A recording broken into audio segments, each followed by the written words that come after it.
નમસ્કાર વિદ્યાર્થી મિત્રો, welcome to YouTube channel Ramesh Kela. ખૂબ સરસ મજાની વિડીયો સિરીઝ જેમાં આપણે આગામી ગુજરાત નર્સિંગ કાઉન્સિલની પરીક્ષાના પેપર સોલ્યુશન વિશેની વાત કરીએ છીએ. આ અગાઉ ઓલરેડી આપણે MSN 1 અને MSN 2નું પેપર સોલ્વ કરી અને આપણે મૂકી દીધેલું છે. વિડીયોના આ ભાગમાં આપણે જોશું મેન્ટલ હેલ્થ નર્સિંગ 11/3/2026નું છેલ્લું પેપર અને ખૂબ સરસ મજાનું પેપર જે આપણે સોલ્વ કરશું.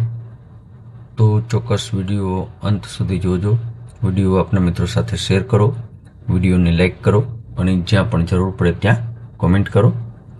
આ તમામ વિડીયોની PDF આપણા માસ્ટરમાઇન્ડ HUFના વેબસાઇટ ઉપર ઓલરેડી PDFના રૂપમાં પડેલી છે અને તમામ પેપર છે એ સોલ્યુશન એક જ બુકમાં આપણને સોલ્વ પેપર ક્વેશ્ચન પેપર, જેમાં આપણે ગુજરાત નર્સિંગ કાઉન્સિલના 71 એટલે કે 71 પેપરના સોલ્યુશન સાથેની બુક્સ પણ GNM first year, second year, third year, ANM first year, second યરની અવેલેબલ છે.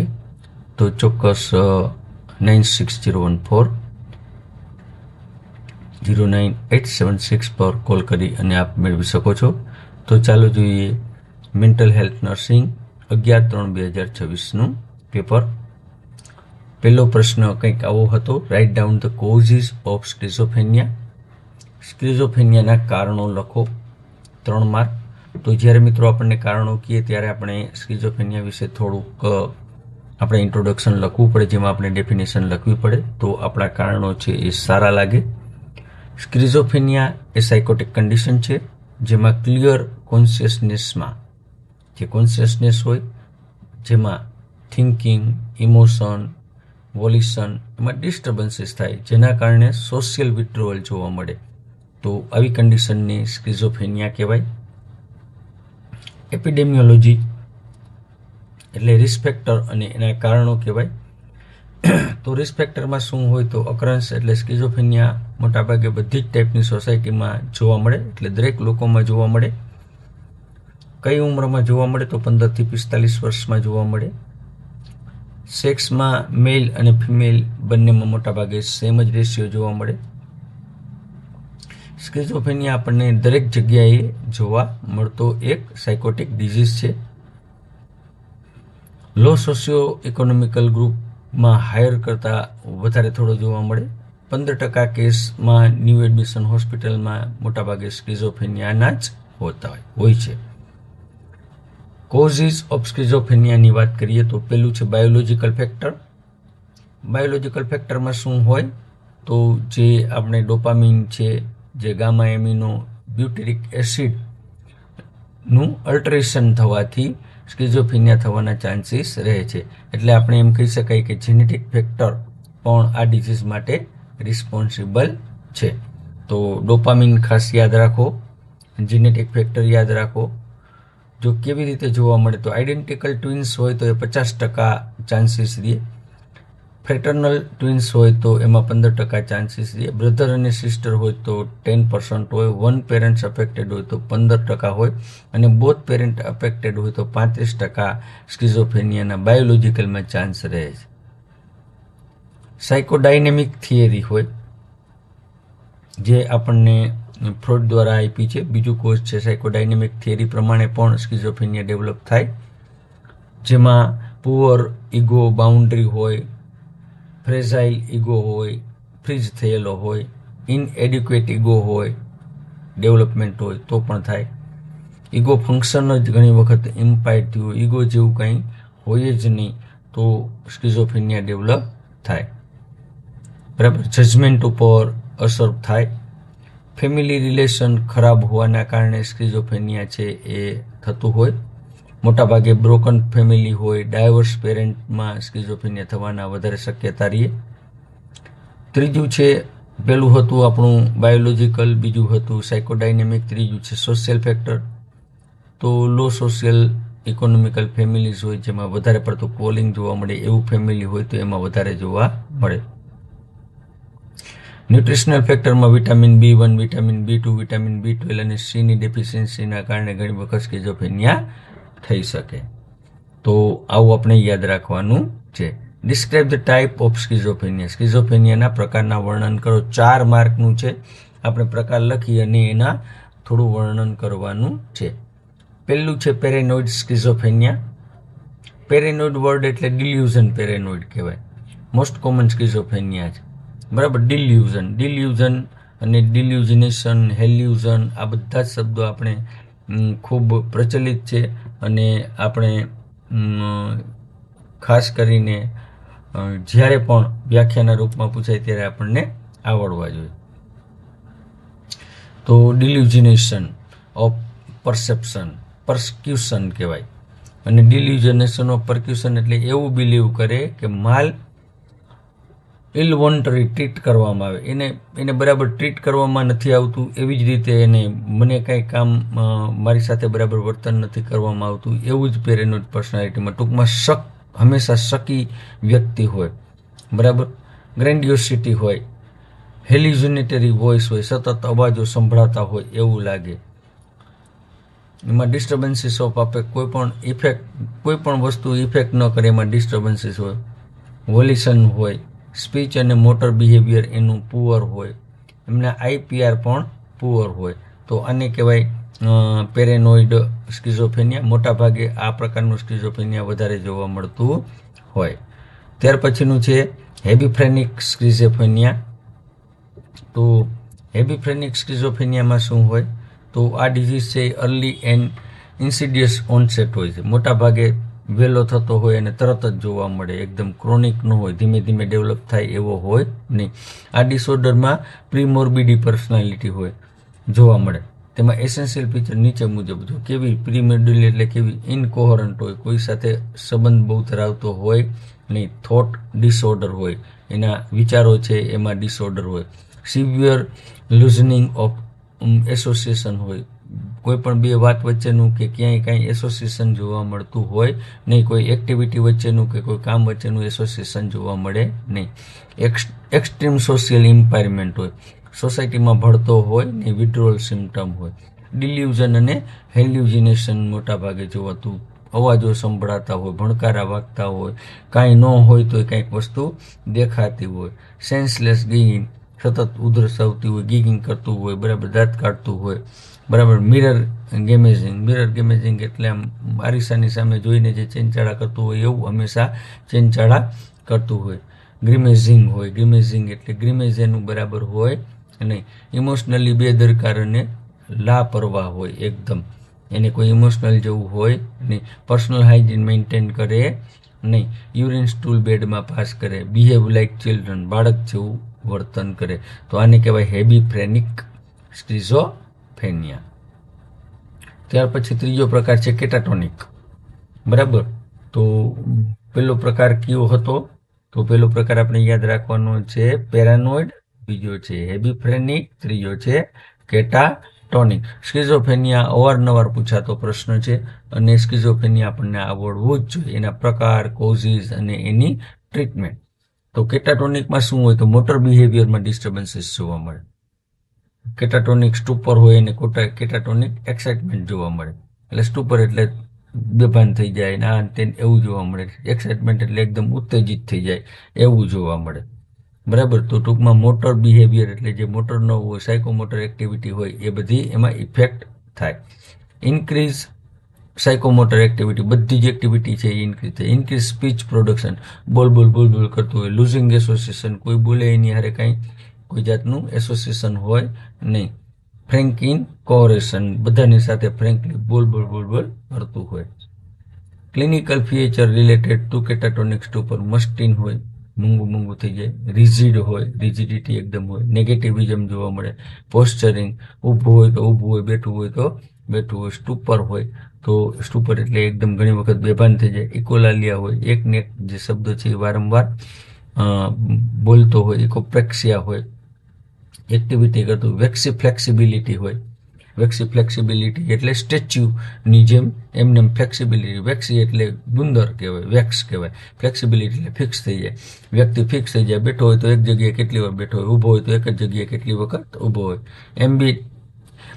એમ્બિટેન્ડન્સી હોય, એમ્બિવેલેન્ટ હોય, થોડીક વાર આમ બોલે, થોડીક વાર આમ બોલે.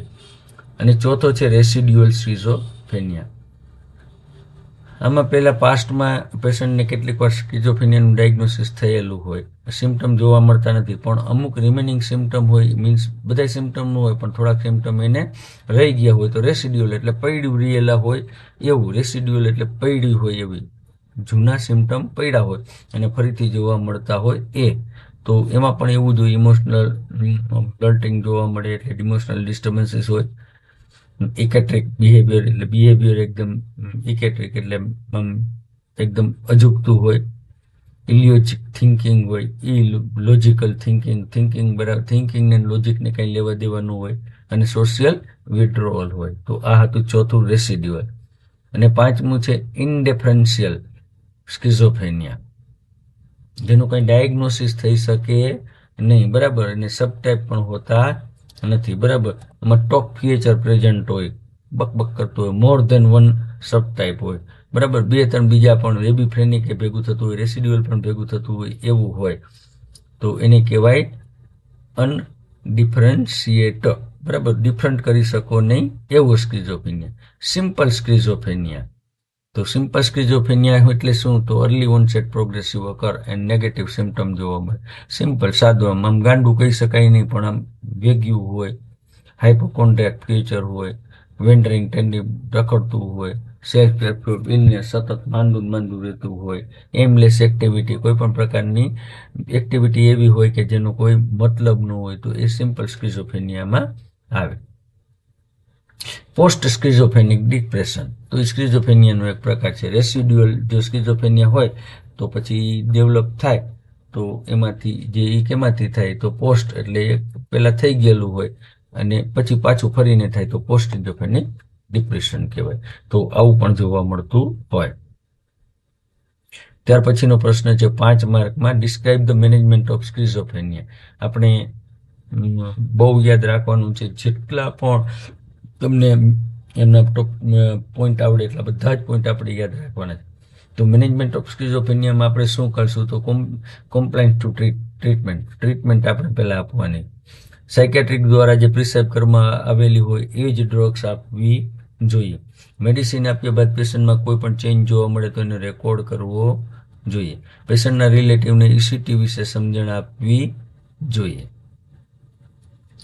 Two decrease the disturb thought, એટલે આપણે જે એના થોટ ડિસ્ટર્બ થયેલા છે એને ડિક્રીઝ કરવા માટેનો પૂરતો પ્રયત્ન કરીએ તો એને કહેવાય નર્સિંગ મેનેજમેન્ટ. તો એના માટે શું કરવાનું? થોટ ડિક્રીઝ કરવા માટે તો પેશન્ટ પાસે બેસી તેના ડાઉટ ક્લિયર કરવા, પેશન્ટ સાથે તેના પ્રોબ્લેમનું ડિસ્કશન કરવું, પેશન્ટની સાથે સિમ્પલ લેંગ્વેજમાં વાત કરવી, તો ઓટોમેટિક છે એના ડિસ્ટર્બન્સીસ જે થોટ છે એ ઓછા થઈ જાય. રિડ્યુસ ડિલ્યુઝન રિડ્યુસ કરવા માટેનો પૂરેપૂરો પ્રયત્ન કરવાનો. એ જે રિયાલિટીથી દૂર ભાગતો હોય કે દોરડાને સાપ કહેતો હોય કે કાંઈ અવાજ આવે છે એમ સંભળાતું હોય એને, તો એ ડિલ્યુઝનમાં આપણને એની પેશન્ટને રિયાલિટી એક્સેપ્ટ કરવા માટેની હેલ્પ કરવાની કે જો આ આવું છે, તમે જે જાણો છો એવું નથી. પેશન્ટને ડિલ્યુઝન સાંભળવું અને બિહેવિયર સાથે ડિલ્યુઝન કેવી રીતે સંકળાયેલું તે શોધવાનો પ્રયત્ન કરવા માટે વધુ પૂછપરછ કરવી નહીં, વધારે ડિસ્ટર્બ કરવાનો નહીં. ડિક્રીઝ ઓર બ્રેક હેલ્યુસિનેશન, બરાબર, ડિસ્કશન માટે અલગ રૂમ સિલેક્ટ કરવાનો, જેથી કરીને એમ કહે કે જો કોઈ સાંભળતું નથી ને કોઈનો અવાજ આવે છે, કોક મારું સાંભળે છે, આવું સતત હેલ્યુસિનેશન એને થયા કરે. પેશન્ટ સાથે કમ્ફર્ટેબલ એન્વાયરમેન્ટમાં વાતચીત કરવી, જેથી પેશન્ટની એન્ઝાયટી ઓછી થાય. પેશન્ટ સાથે હેલ્યુઝન સિવાય બધા જ ટોપિકો પર વાત કરવી, વાત કરતાં એને ટોપિક કાઢવાનો, હેલ્યુઝન વિશે વાત કરવાની નહીં. ઇમ્પ્રૂવ કોમ્યુનિકેશન ઇમ્પ્રૂવ કરવાનું, પેશન્ટને ઇગ્નોર કરવાનું નહીં, વાતચીતનો આરામ કરવો, પેશન્ટને બોલવા દેવાનું, નર્સની એક્ટિવ લિસનર બનવાનું, સારા શ્રોતા બનવાનું, કોમ્યુનિકેશનની યોગ્ય ટેકનિકનો ઉપયોગ કરવાનો, પેશન્ટને ડિસ્ટર્બ રહેવા દેવું નહીં, એલાઉ સાયલન્સ શાંત રહેવા દેવું, ગીવ સેમ એક્ટિવિટી એકને એક વસ્તુ એને કરવા દેવાની, જેથી કરી એને કંટાળો ન આવે. ગ્રુપ એક્ટિવિટી કરવા માટેનું પ્રોત્સાહિત કરવાનું, give the order on good performance, એને રિકોર્ડર એટલે સારું પરફોર્મન્સ કરે તો એને આપણે ફરીને એને કરવાનું કહેવાનું અને પ્રાઇઝ કરવાનું, એપ્રિશિએટ કરવાનું. ઇમ્પ્રૂવ સોશિયલાઇઝેશન કેવી રીતે ઇમ્પ્રૂવ કરવું તે માટે પેશન્ટને બીજા પેશન્ટની સાથે બેસાડવાનો, શોર્ટ અને ક્લીન વાક્યનો ઉપયોગ કરવાનો, એકદમ શોર્ટ વાક્ય અને ઇઝી વાક્યનો ઉપયોગ કરવાનો, પેશન્ટને બેડમાંથી ઊભા થઈને બાજુના પેશન્ટમાં વાતચીત કરવા માટેનું કહેવાનું, પેશન્ટને ગ્રુપમાં અને તેના સારા પરફોર્મન્સ માટે શાબાશી આપવી, પેશન્ટને બીજા સાથે વધુ ટાઈમ સ્પેન્ડ કરવાની મંજૂરી આપવી. તો આનાથી કમ્યુનિકેશન ઇમ્પ્રૂવ થાય. Improve self concept. તો પેશન્ટનો સેલ્ફ કોન્સેપ્ટ છે ઇમ્પ્રૂવ કરવા માટે આપણે શું કરવું જોઈએ? તો પેશન્ટને સિમ્પલ એક્ટિવિટી જેવી કે વોર્ડના બધા પેશન્ટને ડેઇલી એક્ટિવિટી માટે બોલાવવા, બેસાડવા, એની કામગીરી આપવાની, એવી કામગીરી આપવાની કે ચાલ બધાને બોલાવી આપે. તો નાની નાની કામગીરી આપે તો એનો કોન્સેપ્ટ છે ઇમ્પ્રૂવ થાય. પેશન્ટને બીજા બધા પેશન્ટને પોતાના રૂમને ક્લીન અને ટાઈડી રાખે તે જોવું, એટલે એને સુપરવિઝન સોંપવાનું. Improve attention and judgement. પેશન્ટને નર્સ સાથે ગેમ રમવા બોલાવી શકાય, પેશન્ટને ડેઇલી ડાયરી મેન્ટેન કરવા કેવું કહી શકાય, પેશન્ટનું એટેન્શન જળવાઈ રહે તે માટે નવી એક્ટિવિટી કરવા માટેનું કહેવું પડે. Improve sleep pattern. રાત્રે 10:30 સુધીમાં સૂઈ જવાનું, મેઇન લાઇટ સ્વિચ ઓફ કરવાની, ડિસ્ટર્બ કરે તો આઇસોલેટ કરવો, ગ્લાસ ઓફ મિલ્ક આપવાનું. Recreational need. તો કેટલું બધું છે એમાંથી તમારે યાદ રાખવાનું છે. પેશન્ટને શોખને ગમા અણગમા વિશે પૂછવાનું, ઇન્ટરેસ્ટ એક્ટિવિટી કરવા માટે એન્કરેજ કરવાનું, ઇન્ટરેસ્ટેડ એક્ટિવિટી કરવા માટે, કોમ્પિટિશનમાં ભાગ લેવા માટે કહેવું, જો જોઈન થાય તો રિવોર્ડ આપવો, ગ્રુપ એક્ટિવિટી કરવી જેમાં કેરમ, બેડમિન્ટન, ગાર્ડનિંગ વગેરે. Spiritual need. તો સ્પિરિચ્યુઅલ નીડ પણ એટલી મહત્વની છે, બરાબર. આધ્યાત્મિકતા પણ હોવી જોઈએ. ડેઇલી પ્રેયર કરવા માટે કહેવું, પ્રેયર માટે બને તો વોર્ડમાં જ વ્યવસ્થા કરવી, વોર્ડમાં force to do prayer compulsory, બરાબર. તો કમ્પલસરી પ્રેયર કરાવી. Let them ask to read their spiritual book like Gita, Quran, Bible etcetera. તો આવી બુકો વાંચવા માટેનું કહેવાનું. પછી પેશન્ટને સારું હોય તો ડિસ્ચાર્જ પ્લાન તૈયાર કરો. પેશન્ટ તેમજ બધા ફેમિલી મેમ્બરને પેશન્ટના કન્ડિશનથી અવેર કરવું, જરૂર જણાય તો પેશન્ટને પેરોલમાં જવા દેવું, ઓલ મેડિસિન પેશન્ટની સાથે છે કે નહીં તે ચેક કરવી, ડિસ્ચાર્જ નોટ આપવી અને ફોલોઅપ ડેટ આપવી. તો આ હતો પહેલો જ પ્રશ્ન અને પહેલો, બીજો ને ત્રીજો. હવે એના અથવામાં પૂછાણું છે ડિપ્રેશન, સ્કિઝોફ્રેનિયા અને બીજું છે ડિપ્રેશન. તો ડિપ્રેશનના કારણો. ડિપ્રેશન ઓલો સાયકોટિક ડિઝીઝ હતો, તો ડિપ્રેશન શું છે? સ્પ્રેડ મેન્ટલ હેલ્થ પ્રોબ્લેમ કહેવાય. ડિપ્રેશનની કેવો કહેવાય? મેન્ટલ હેલ્થ પ્રોબ્લેમ કહેવાય, જે ઘણા લોકોને અફેક્ટ કરતો હોય. ડિપ્રેશનના કારણો લખો એવું છે. તો ડિપ્રેશન વિશે આપણે થોડું લખવું પડે કે ડિપ્રેશન છે એ વાઇડલી સ્પ્રેડ, એટલે મોટા ભાગે થતો મેન્ટલ હેલ્થ પ્રોબ્લેમ. મેલમાં ડિપ્રેશનનું રિસ્ક છે 8 થી 12% હોય, જ્યારે ફિમેલમાં 20 થી 26% ડિપ્રેશન હોય, બરાબર.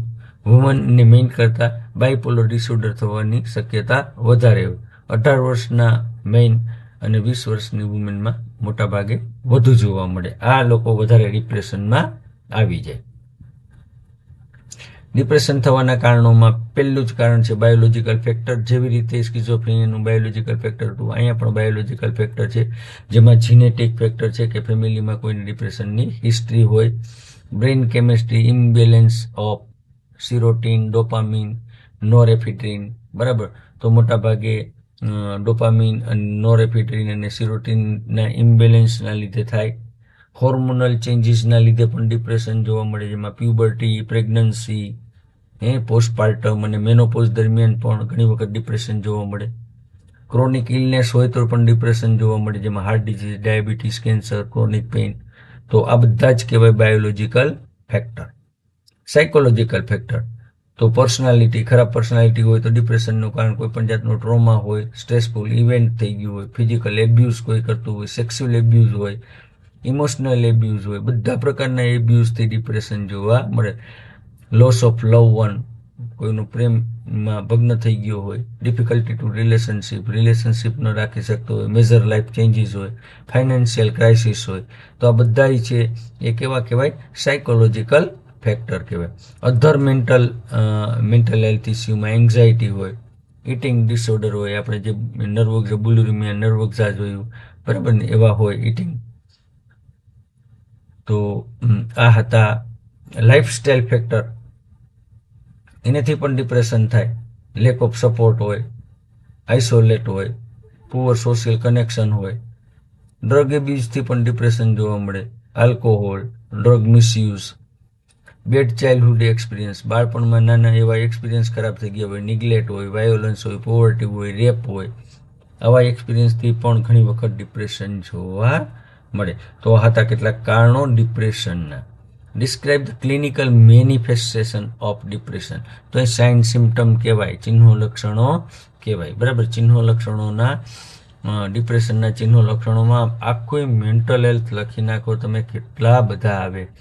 ડિપ્રેસ્ડ મૂડ, પહેલાં તો મૂડ ડિપ્રેસ થઈ જાય, સેડનેસ આવી જાય, લોસ ઓફ ઇન્ટરેસ્ટ નો રહે, લોસ ઓફ પ્લેઝર, કોઈમાં ગમે નહીં કોઈ વસ્તુ, પરવેસિવ સેડનેસ, એકદમ સેડનેસ થઈ જાય, પરસિસ્ટન્ટ, સતત સેડ રહેતો હોય તો ડિપ્રેસિવ મૂડ કહેવાય. ડિપ્રેસિવ કન્ડિશનમાં હોપલેસનેસ કહેવાય, હેલ્પલેસનેસ. હોપલેસનેસ એટલે આશા જ કોઈ પણ પ્રકારની ન હોય, હેલ્પ એટલે કોઈ પણ પ્રકારની મદદ ન હોય, વર્થલેસનેસ કોઈ પણ પ્રકારનું કાંઈ ઠનઠન ગોપાલ હોય. બરાબર, અનરિઝનેબલ ગિલ્ટ, કોઈ પણ પ્રકારના કારણ વગર પોતે ગિલ્ટી ફીલ કરતું હોય, સેલ્ફ બ્લેમ, પોતાની જાતને ધિક્કારતું હોય, તો આ બધા ત્યાં ડિપ્રેસિવ કન્ડિશન. સ્યુસાઇડલ થોટ હોય, સાયકોમોટર એક્ટિવિટીમાં સાયકોમોટર રિટાર્ડેશન હોય, રિડ્યુસિંગ પેશન્ટ થિંકિંગ પાવર ન હોય, એકદમ ધીમે ધીમે કામ કરતું હોય, એન્ઝાયટી હોય, રેસ્ટલેસનેસ હોય, સાયકોટિક ફીચરમાં ડિલ્યુઝન અને હેલ્યુજિનેશન હોય. સોમેટિક સાઇન સિમ્ટમમાં, સોમેટિક એટલે સોમાં બોડી સાથે રિલેટેડ હોય, સાયકો હોય તો માઇન્ડ સાથે રિલેટેડ હોય, સાયકોસોમેટિક એટલે બોડી માઇન્ડ બંનેની સાથે રિલેટેડ હોય, એવા કારણો હોય. ડિક્રીઝ એપિટાઇટ, ભૂખ ઓછી લાગે તો વેઇટ ઘટી જાય, loss of weight, early morning awakening, વહેલો સવારમાં જાગી જાય. બરાબર, ડ્યુરલ વેરિએશન, ઘણા બધા વેરિએશન, એક જ વસ્તુમાં કેટલા બધા વેરિએશન જોવા મળે. પરસેસિવ લેક ઓફ ઇન્ટરેસ્ટ, હંમેશા કોઈ પણ વસ્તુમાં ઇન્ટરેસ્ટ ન લે. એજિટેશન, સાયકોમોટર એજિટેશન હોય સતત.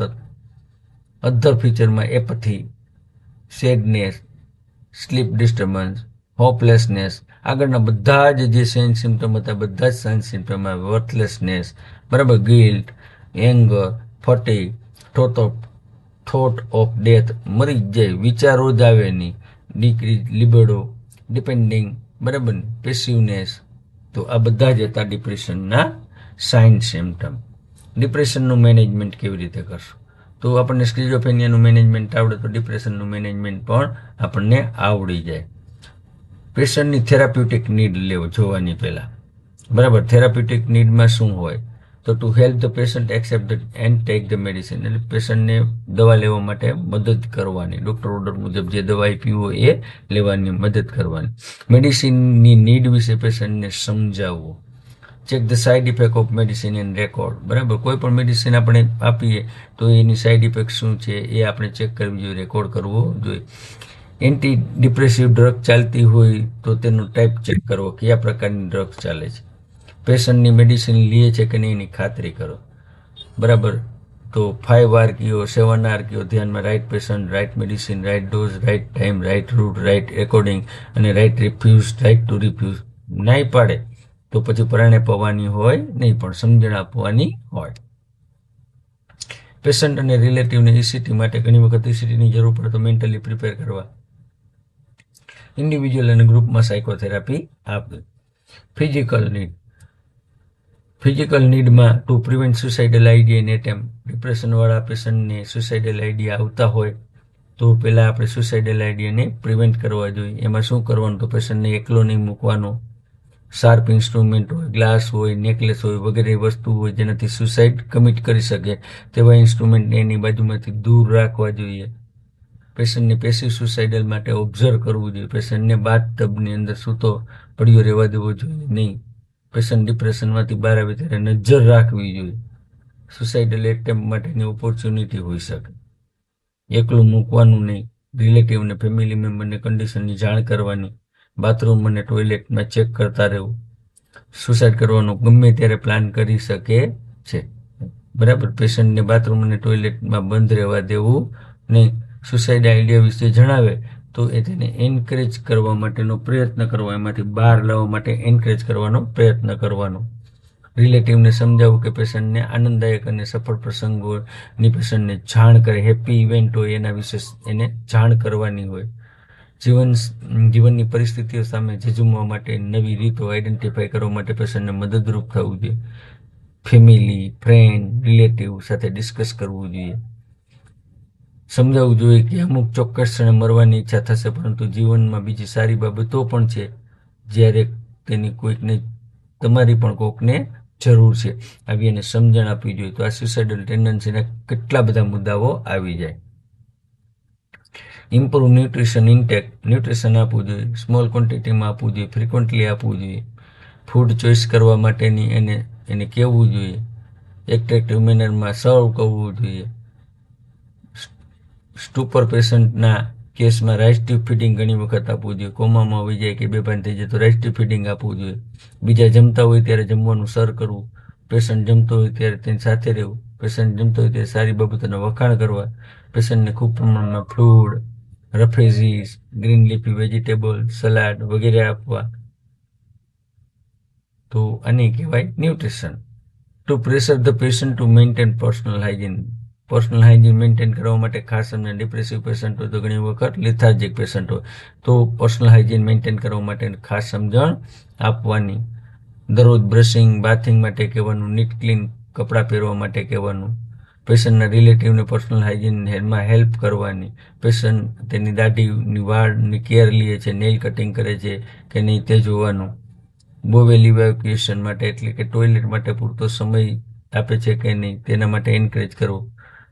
બરાબર. દરરોજ ક્લીન કપડાં પહેરવા. પેશન્ટ બેડમાં ન રહીએ, બહાર પણ એક્ટિવિટી કરે તે માટેની સમજણ આપવાની.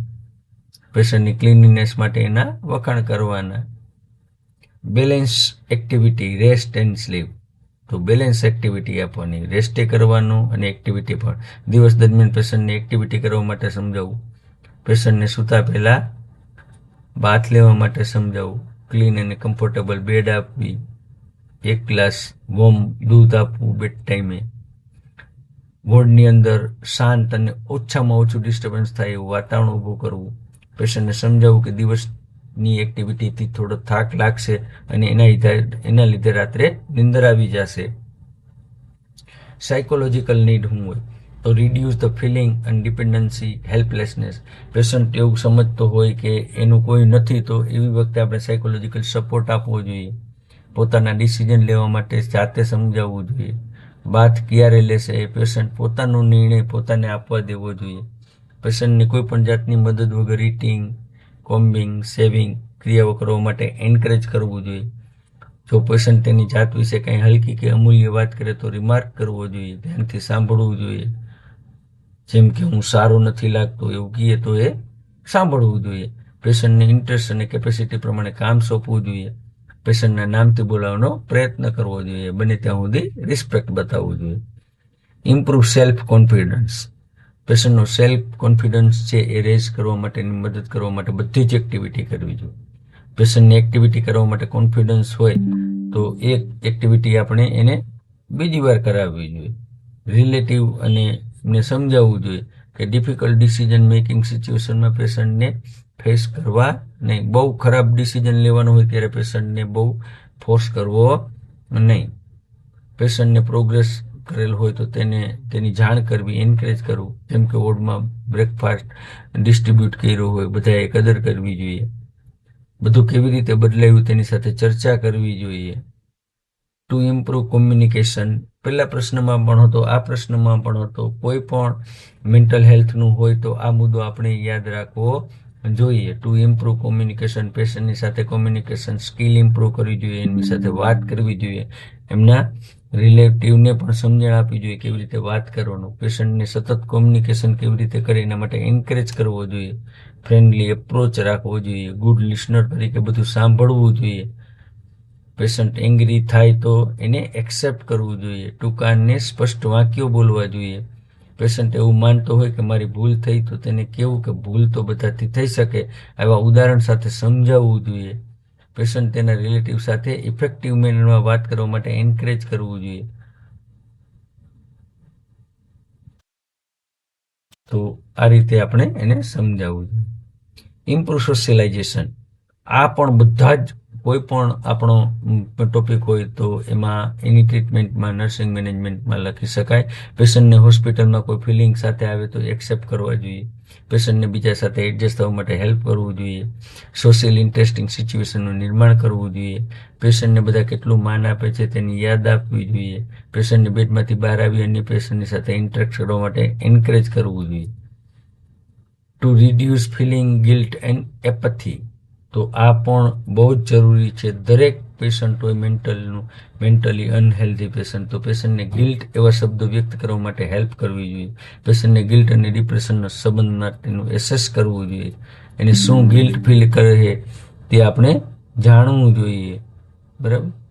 પેશન્ટને ગ્રુપ થેરાપી એટેન્ડ કરવા માટે એન્કરેજ કરવું જોઈએ. બધા જ પેશન્ટના અનુભવ વિશે વાત કરવા દેવી. પેશન્ટને આસપાસનું વાતાવરણ સ્વચ્છ રાખવા માટે અને પોતાના ગંદા કપડામાં ધોવા માટે કહેવું પડે, તો આને એન્કરેજ કર્યો કહેવાય. સ્પિરિચ્યુઅલ નીડ, આગળના પણ દરેક આપણના ટોપિકમાં સ્પિરિચ્યુઅલ નીડ હતી, આમાં પણ આપણને સ્પિરિચ્યુઅલ નીડ આવે. પેશન્ટને દરરોજ પ્રેયર કરવા માટે એન્કરેજ કરવું જોઈએ. પેશન્ટની પસંદગીની રિલિજિયસ બુક વાંચવા માટે હેલ્પ કરવી જોઈએ. પેશન્ટને કન્ફેશન કરવા માટે કહેવું જોઈએ. પેશન્ટના માઇન્ડને સેલ્ફ એબ્સોર્પ્શન અને ફિલિંગ વર્થલેસની ડાયવર્ટ કરીને એન્કરેજ કરવું જોઈએ. રિક્રિએશનલ નીડ, પેશન્ટને કઈ બાબતમાં ઇન્ટરેસ્ટ છે તે જોવું જોઈએ. પેશન્ટને બેડમિન્ટન જેવી રમત રમતો હોય તો એને એના માટે એન્કરેજ કરવું જોઈએ. ડિસ્ચાર્જ પ્લાન, તો ડિસ્ચાર્જ પ્લાન પણ આપણે બધું જ ફેમિલીને સમજાવીએ, કોમ્યુનિટીને સમજાવીએ, પેશન્ટને સમજાવીએ. આ પેશન્ટ છે એ ટેમ્પરરી આવી પરિસ્થિતિ હોય, આ બોજારૂપ નથી, એવું પણ આપણે એને સમજાવવું જોઈએ. પેશન્ટની એન્ઝાયટી વિશેની વાત કરવાની ક્યારે પણ કહેવાનું નહીં. ડિપ્રેશનમાં આવે એવો ક્યારે પ્રસંગ ઊભો નહીં કરવાનો. પેશન્ટની હાજરીમાં પેશન્ટને ક્યારે ખરાબ રીતે ચિતરવો નહીં. તો આ બધી એને રિક્રિએશન થેરાપી પણ કહી શકાય અને ડિસ્ચાર્જ કેર પ્લાન પણ આપણે કહી શકાય. પેશન્ટના રિલેટિવને દવા ચાલુ રાખવા માટેનું ફોલોઅપ માટે સમજાવવું જોઈએ. ડિસ્ચાર્જ બાદ ઘરે મદદરૂપ થવા માટેના પ્લાનનું ડિસ્કશન કરવું જોઈએ. તો આ રીતે આપણે પહેલો જ પ્રશ્ન અને ખૂબ લાંબો પ્રશ્ન હોય, આ રીતે આપણે આમાંથી ઘણું બધું આપણને રિવિઝન થતું હોય, પણ આ વિડીયો છે એ આપણો ખૂબ લાંબો બને, તો આપણે બીજા પાર્ટ 2માં આપણે જોશું બીજો પ્રશ્ન, અને એ પ્રશ્ન છે મેન્ટલ હેલ્થ પ્રોગ્રામ. અવારનવાર પૂછાતો પ્રશ્ન છે, મેન્ટલ હેલ્થ પ્રોગ્રામ વિશે તમે જાણો, આપણે લખી શકવા જોઈએ. 8 માર્કનો પ્રશ્ન છે. તો ફરી મળશું બીજા વિડીયોમાં. આવા જ પ્રશ્નોની તમામ PDF તમને માસ્ટરમાઇન્ડ એચયુ એપમાં પણ મળી રહેશે.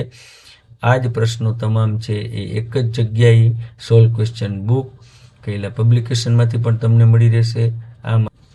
આ માટે કોલ કરો 96014097098706 પર.